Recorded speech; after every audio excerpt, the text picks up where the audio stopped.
कितना सुंदर प्रतिबिंब है। इसका कारण क्या है? मेरा रूप सुंदर है या ये जल स्वच्छ है? नहीं, ये जल स्थिर है, शांत है।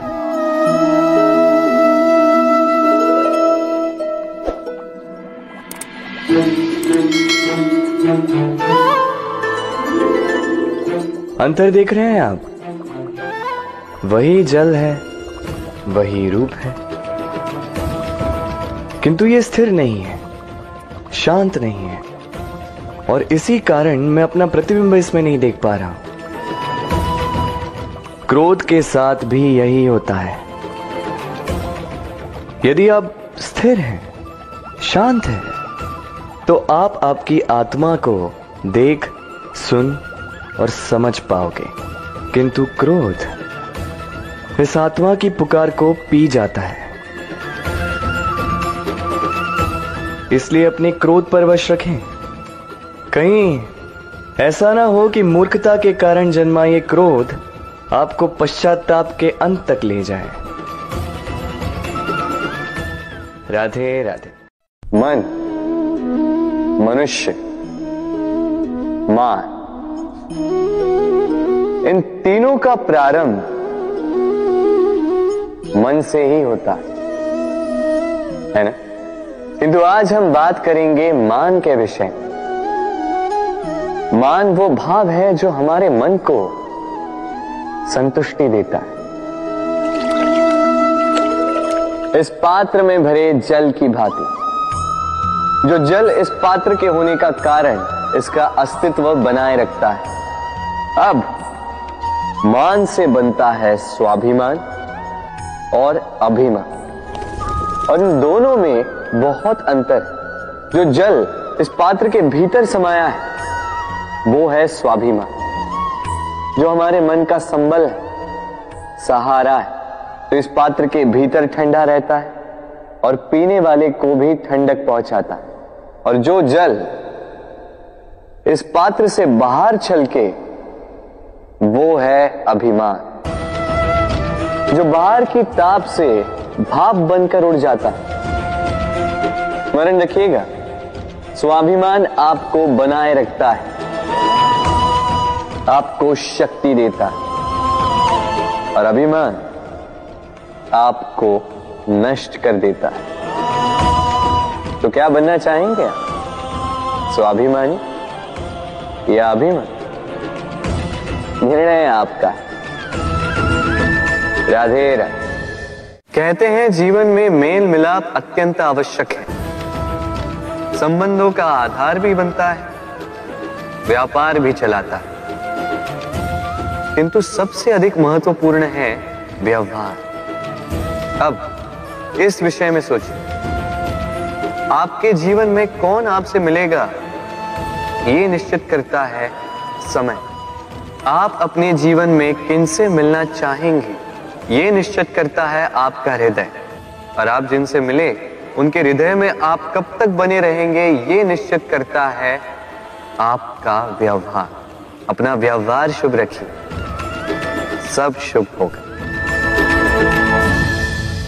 राधे राधे। जब से जीव अस्तित्व में आए तब से एक और शब्द अस्तित्व में आया, संघर्ष। जन्म लेते ही व्यक्ति को जीवन जीने के लिए संघर्ष करना पड़ता है। कभी अपने लक्ष्य को प्राप्त करने के लिए संघर्ष करता है, तो कभी जो प्राप्त किया है उसे बचाने के लिए संघर्ष करता है। किंतु सबका एक उल्हाना होता है कि संघर्ष करते समय कष्ट बहुत होता है।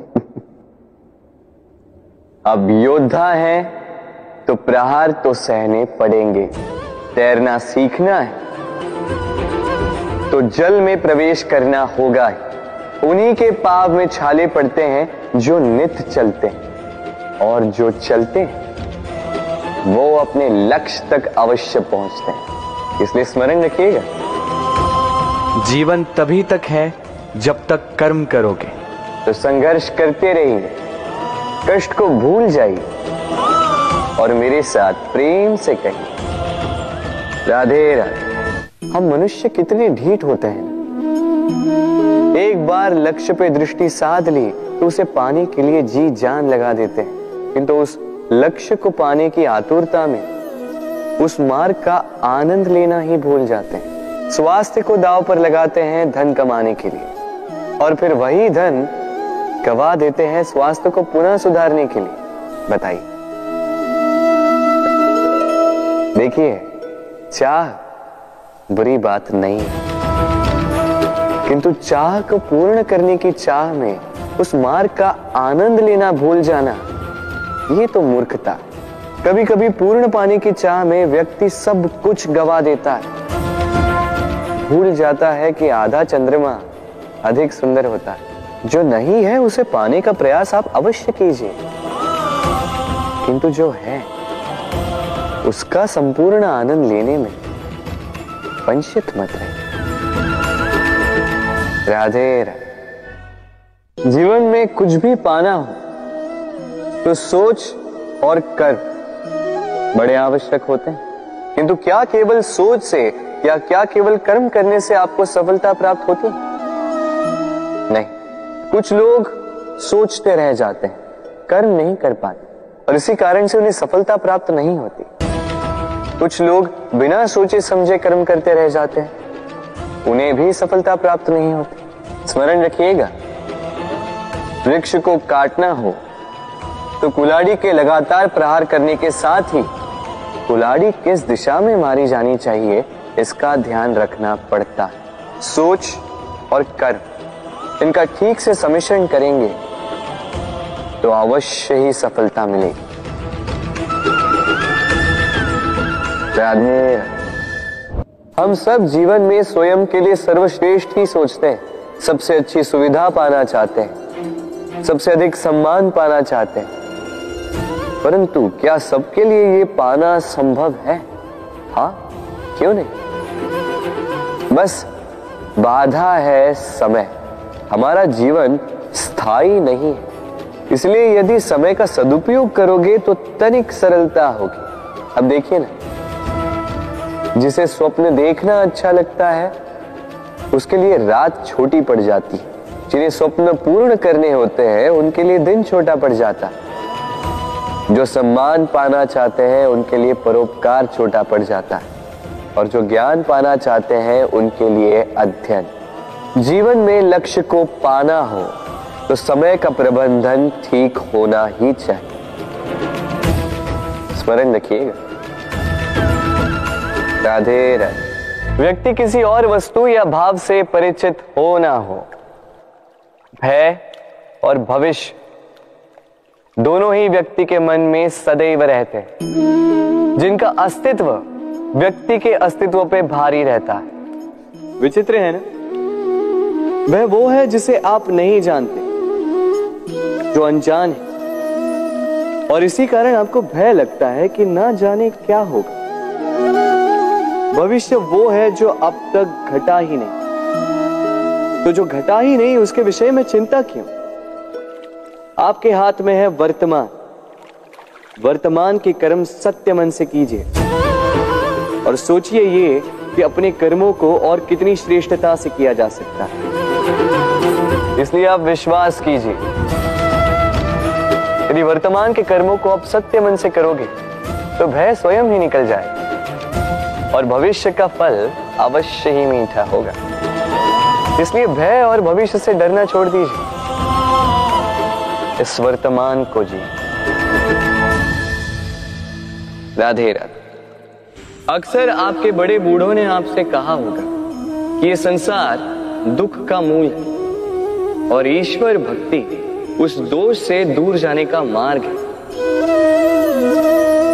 किंतु सोचिए, यदि ये संसार दुख का सागर होता तो क्या नियति आपको यहां पर जन्म लेने देती?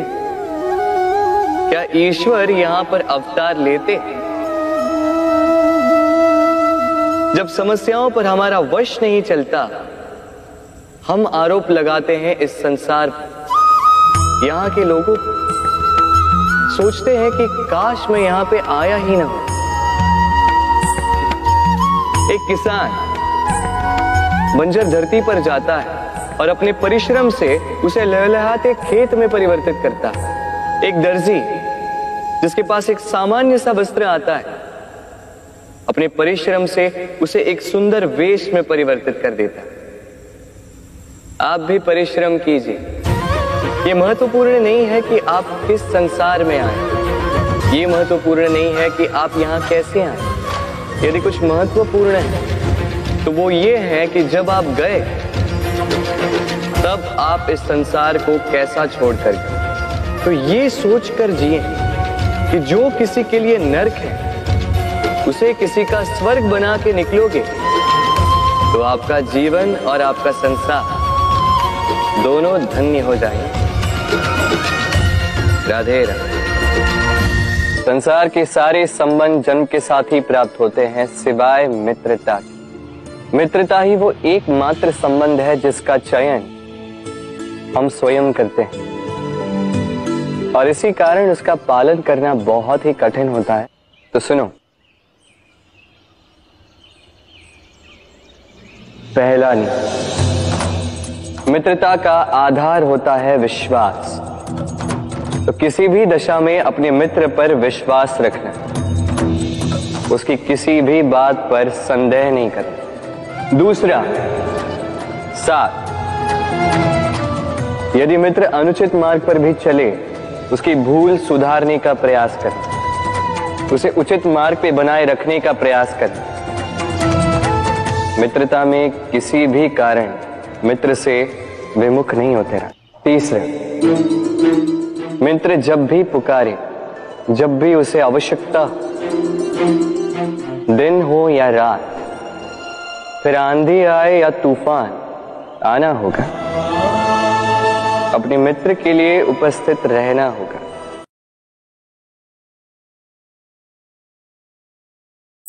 सूर्य का ताप कितना प्रखर होता है, सारी वनस्पतियों को सुखा देता है। तालाब हो, सरोवर हो, नदियां हो, सभी सूख जाते हैं। किंतु कभी आपने सुना है सूर्य के ताप से समुद्र सूख गया? ऐसा कभी नहीं होता। और यही छिपी है एक अमूल्य जीवन की सीख। समुद्र की भांति स्वयं को धैर्यशील बना दोगे, स्वयं में वो संयम लाओगे, तो कठिनाइयों की धूप आपको कुछ नहीं कर सकती। आपसे वो भाप निकलकर एक मेघ बन जाएगा जो जाके सूरज को ढक देगा और फिर होगी केवल सफलता की वर्षा। तो आइए और मेरे साथ धैर्य से कहिए, राधे राधे।